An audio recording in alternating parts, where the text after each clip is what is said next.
Neil, after Saturday, how many different players have given you some food for thought for Tuesday?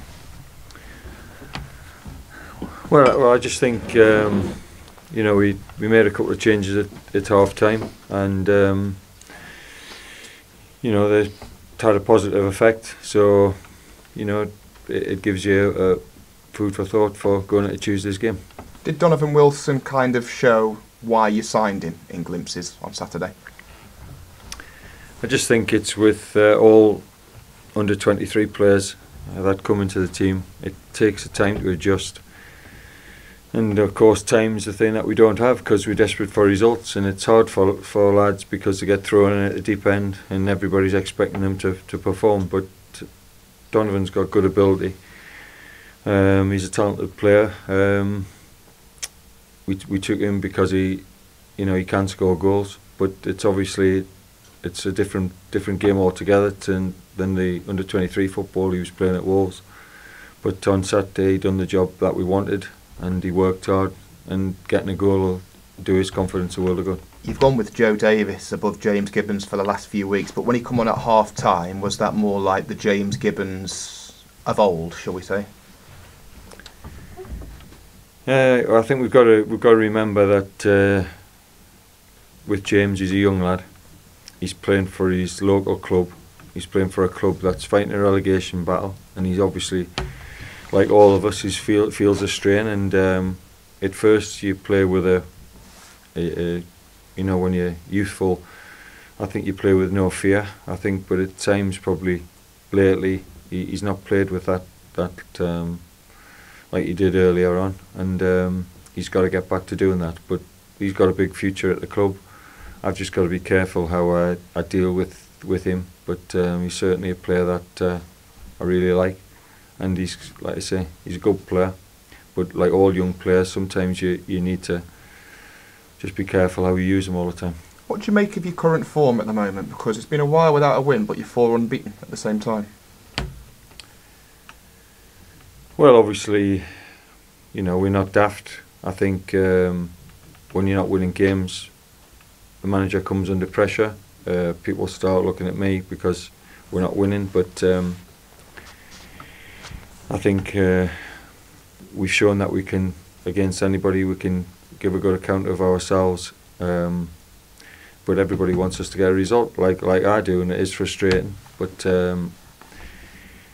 the main thing in a relegation fight is that you're prepared to fight and scrap, and I think the players showed that in a difficult game on Saturday. So as long as we've got that, then we give ourselves a chance. But our form, yeah, I think you know, people.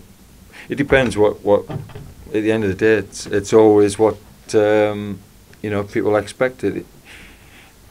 You can say that going to clubs that are lower in the table, people can look at it as a game you should win, but we're at the position we're in, we're at the level we're in, and we don't have any divine right to win any game. So we've got to play at our best. But the previous 2 away games, I think we deserved to win the game, and I think on Saturday we finished the game strongly. Could have won the game, but we still need to put together a full 90-minute performance where we're good, you know, throughout the game, and we can win the match. But it's a worry that we're not winning, but it's not a worry that I think we're playing badly, and I've always got the belief that we can win the next game. Well, given all of what you've just said then, what are you expecting from the Exeter game? Because they're obviously pushing for the playoffs, but your home record's very solid.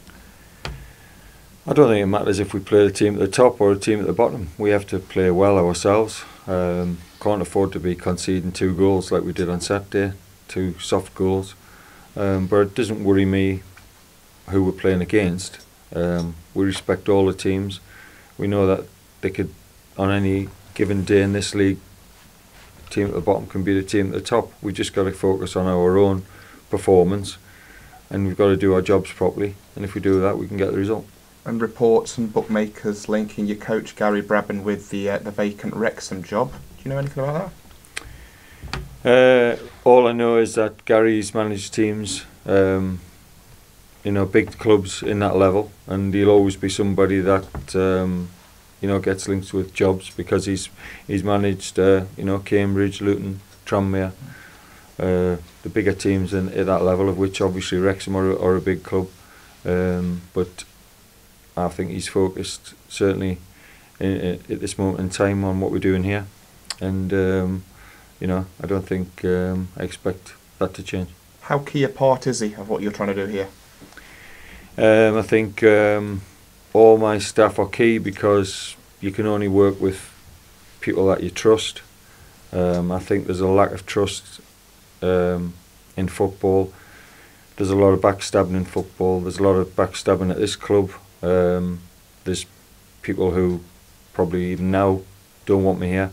But I know that my staff are behind me, and I know that we're honest, we work hard, we do the same job we've done from day one. We don't change on that, but unfortunately other people's, they change towards us, and that's obviously what's always difficult in football.